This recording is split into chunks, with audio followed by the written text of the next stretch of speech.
thanks, Melissa. What I'll do now is invite all 4 speakers up here to take questions. So obviously you've had the luxury of listening. Now it's your turn to participate. So have a think if you have any questions. So please come up and we'll have some panel discussion. Thanks. Okay, so...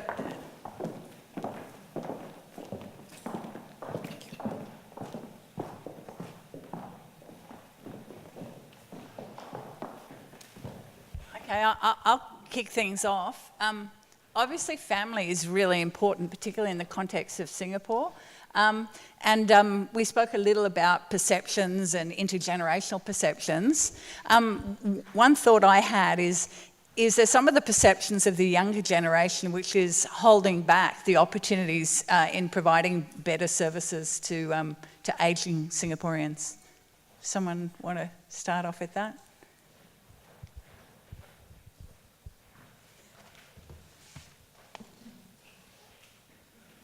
I'll take this one. I think the whole discussion around the topic of death or caring for the aged is a lot more open in Singapore. I mean, that's first my own personal perspective of how things I get it. I take from one life personal example, again, mentioning my mom again, that a couple of weeks ago, I'm into photography, and she strangely told me that, hey, why don't you take a nice portrait photo for me so that one day I could use it. Hint, hint. And I thought that's interesting coming from her, a very conservative woman that never would approach a topic like that to me. And I think that is opening up as a discussion, and it's good that we as the younger generation help to support that kind of discussion as well in a very open manner. And again, this is not bank speak, this is purely as a person that is in this life stage of which I would need to handle those kind of discussion with an aged family member. My dad has passed away, and my mom is most of the time alone at home. And I think that's important for us as younger generation to actually support that kind of discussions, know that she knows that she will be taken care of when the moment comes. Right? I hope that kind of answered it. Yeah. I think we're also speaking here about the opportunities in terms of a rich life too. You know, I guess wonder if more practically sometimes, you know, the younger generation. I know a friend of mine, her mother wanted to go on a hot air ballooning adventure. You know, and her mother was, I think, almost 80. And my friend was worrying, and you know, oh my goodness, something might happen to her. And then we said, she's 80. Something will happen to her one day. You know, if she wants to go in hot air balloon, maybe that's a good thing. So, you know, is there, you know, have we got the blame in the right place, always blaming the elderly? You know, perhaps anyone else want to? Actually, before we started, we thought many people would not be receptive to this idea of conversing about dying. So we actually did some market validation, and we found out that actually a lot of people are actually quite receptive, especially even for the empty nest generation group, where they are more open than probably their kids about talking about it. Mm-hmm. So I was talking to my uncle who is a doctor. He was saying that, yeah, in fact, he wants to kickstart the conversation with the kids, but they are not suggesting it. So that's one of the pre-perceived notions that we discovered, yeah. I think for me, with the work that we do a lot of content. So it's a lot about putting people's stories out there. When we first started, it was very hard to get stories in Singapore. Probably because of the culture, the stigma, people just didn't want to put their faces out there. So we always say, okay, you can share your story, but you have to attach at least one photograph. And that's actually where the conversation drops. They're like, okay, maybe another time, and maybe the next time. But I think at least in the last 1 year, we've started seeing that people are a bit more open. I think at the end of the day, it's just about giving them the right tools to kickstart that conversation. So instead of telling them, okay, do you want to share your story, give them a step-by-step guide on how to do it, and that really makes a whole world of a difference. Yeah. Because of the work I do, actually a lot of people would want to know what type of funeral the parents would like. So casually, a friend of mine who's French, we went out for dinner with the parents who were visiting Singapore. And he asked me, like, how do I start a conversation with my parents? Because French people, thinking they are more open-minded, they're actually more, taboo when it comes to this topic. So then my friend used me as an example and said, oh, do you know that Angjolie has already planned her funeral? And the father was looking at me like, really? Why? I said, well, because in my line of work, even though today's topic is about purposeful aging, but in the line of my work, we see people we take care of the dead, and they can be young and they can be old. So you cannot dismiss the fact that I will live to an old age and have a purposeful aging, because as we grow, we are actually walking closer and closer to the ending. So I told him that, yes, I've already planned. I actually have a website where I put in all the photographs and videos and messages to my mom, but it will not be released. You guys cannot have access yet. Only when I die, you get to read it. Yes, so actually I have prepared all these things, because I don't want to leave. One of the quotes I really liked was, how do you want to be remembered? And do you want people to remember of your death or of how you live your life? So I think the conversation, like even this symposium, was important also. If you can bring your parents here, and after attending a seminar, they go home and say, oh, maybe we should have this conversation. Why not? Yeah. And can I just add a bit more to that? Since quite a bit of conversations here is about preparing for the last moment, maybe I take the conversations a bit more forward or before that as well. I think from our research as well, there's something that we do find out about the silver generation is that they do not want to burden their kids on taking care of them. I think A is a bit of self-pride. B is also actually is a show of love for the next generation, that I do not want to burden them in my older years. And that actually sometimes could pose a risk as well. Because do we, as their loved ones, know that they are actually well taken care of, their finances are well managed? And I think that is still a barrier to break. Personally, I think there is now a bit more openness, as I just mentioned about the topic of death, but there's still a lot of pride, face value when it comes to maintaining themselves, whether there's a need of money and so on in their later years. And I think that's something that we will still need to broach that kind of subject in a very sensitive way to our mom and dad, so that we make sure that they are well taken care of. And some of it may actually be hidden from our knowledge as well because of their face value. Thanks. Certainly, we saw in some of the examples here, there's also a lot of diversity, I guess. If we talk about the silver generation in Singapore being everyone over 55, that's a lot of people. As was pointed out, that will soon be 1 in 4 people. But for many, 55 is still young. They've got a lot of years of good living to go. We heard a bit about technology, and I think one of the takeaways for me here that's a little bit at odds with what I hear in other forums where people go, oh, my parents are no good at technology, I have to do everything for them, was a very high uptake of this social media of various sorts. Are there further insights for us to use this technology as people age, and where is a more appropriate use of that, where is less appropriate? Have you got any thoughts? Is that a fair comment that you've seen, that perhaps younger people don't necessarily perceive that their parents are into technology as much as they are? Well, I suppose I should take this question. Basically, with regards to that, initially we mistook demographic segments with stereotypes. Obviously, we thought the elderly are not tech savvy as we would think they are. But of course, from his slide, it's actually very obvious that a lot of elderly are also very mobile and internet savvy.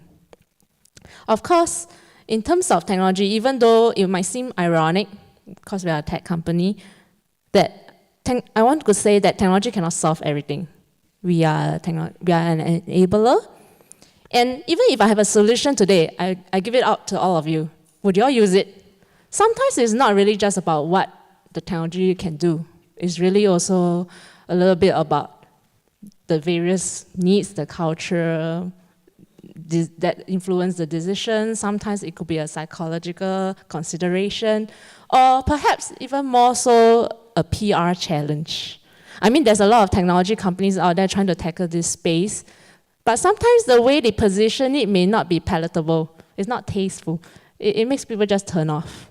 So sometimes it's really not just about technology solution, but how we can actually encourage or interest people.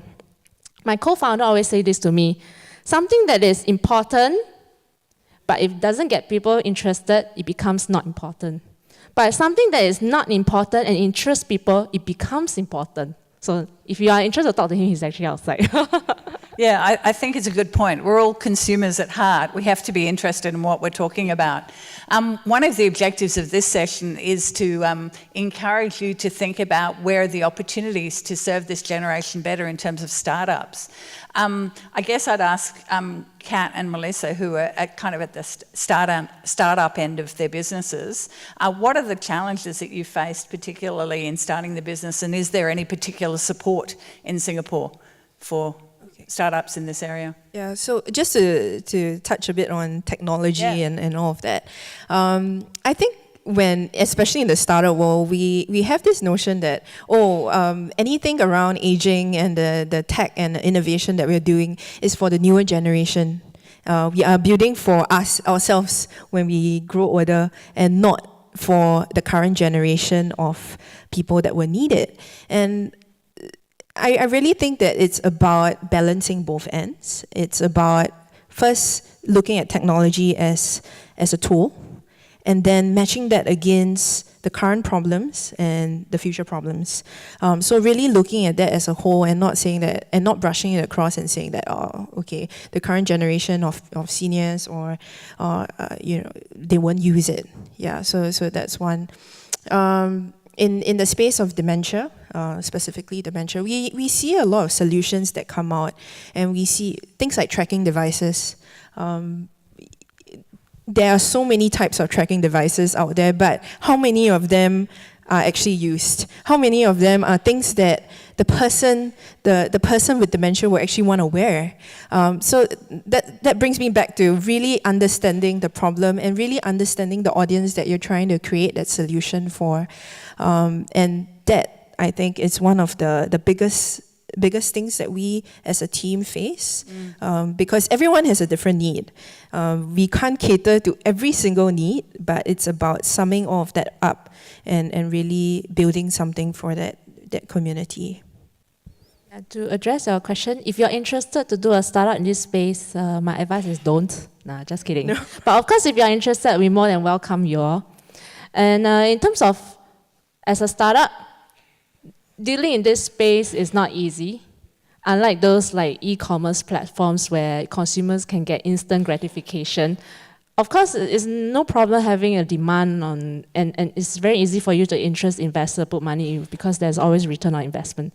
But of course, for startups like that, it takes time to build trust of the consumers. And of course, with the data protection saga that's going on, it's even harder to do that. But of course, we still have to do what we need to do because we find there's a need in this space. But in terms of investment-wise, I'm sure there will be people who went through the process and experience, and then they believe what you're doing, and then that's where you can get your first round of funding coming in.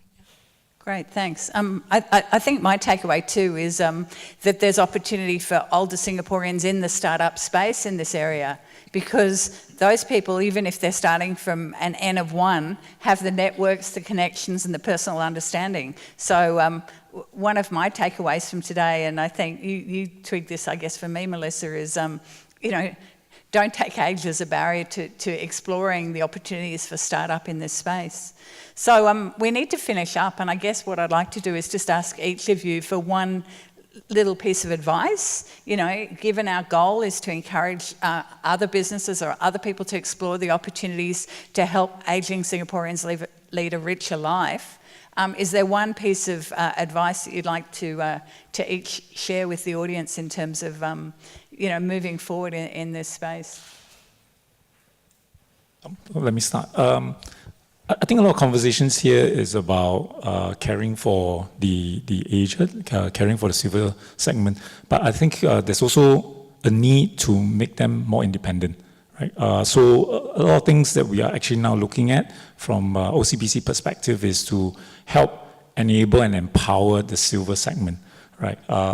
One direction is technology. So a simple start that we actually have done is to work with IMDA actually to run a couple of workshops to make the whole usage of simple tools like internet banking and mobile banking a lot more accessible, a lot more convenient and easier for the civil segment to do. So we started to do some workshop, and if you're interested, this Saturday there's another workshop that we're actually working with the Redimas constituency, of which we have a group of seniors coming in, and for the first time I experienced mobile banking and internet banking. Hopefully that will again facilitate them and giving them the power and the ability to live the future world as all of us are perhaps take for granted that it's very easy to pick up, but for them they may need a little bit of hand-holding. During this process, we came up with a lot of euphemism about end-of-life planning, various words. Even phrases, we also came across many. Fulfilling wishes, leave a fulfilling legacy. But of course, all this euphemism may make us sound like very insurance. I'm not demeaning this industry, but the point I want to bring across is like planning for your legacy need not be challenging. Let us help you gain control of this, which is seemingly unpredictable. So that's my final takeaway. I think what I would like to leave today's session is it isn't just about adding days to your life, but adding life to your days. And I really live by this motto. If there's something that you wish you want to do, do it. If there's someone that you want to forgive, forgive them. If you want to say sorry, just be brave to say sorry. And say these 4 key phrases: I'm sorry, I forgive you, I thank you, and I love you. Sometimes we may not have the opportunity to do that. And even though today's topic is about purposeful aging, I would like to say it's purposeful living and meaningful endings. You know, when you depart from this world, don't forget who you leave behind. And I think exactly what we are trying to do here is how do you let the people who leave behind, you know, have a more comfortable transition? Because the funeral part is I would say is the easy part. What do I mean by that? It's the post-funeral when you get home and you realize the person is already gone, and that's where the reality kicks in. So if there's any one of you who wants to know how much it is to book the MERS and then or the Toyota, you can always have a conversation with me and then get to find out exactly how much you need to set aside for a meaningful farewell. Thanks. We can provide the funding anyway. Yes. See, you use them to pay for it, even better. So that's what you need for a startup, a lot of... Melissa. I think on the topic of end of life and purposeful aging, in the space of innovation, is to not be afraid of change, not be afraid of innovation. You know, earlier Kiat mentioned all that you know, talking to your loved one after they have passed on and things like that. It may seem a bit weird, right? We talk about AI, we talk about all this artificial intelligence, and that can scare us sometimes because it is not human. But I think really essentially just not be afraid to explore innovation and to explore what new things can be brought into this space. Yeah, that really is my takeaway. Okay, well, thank you.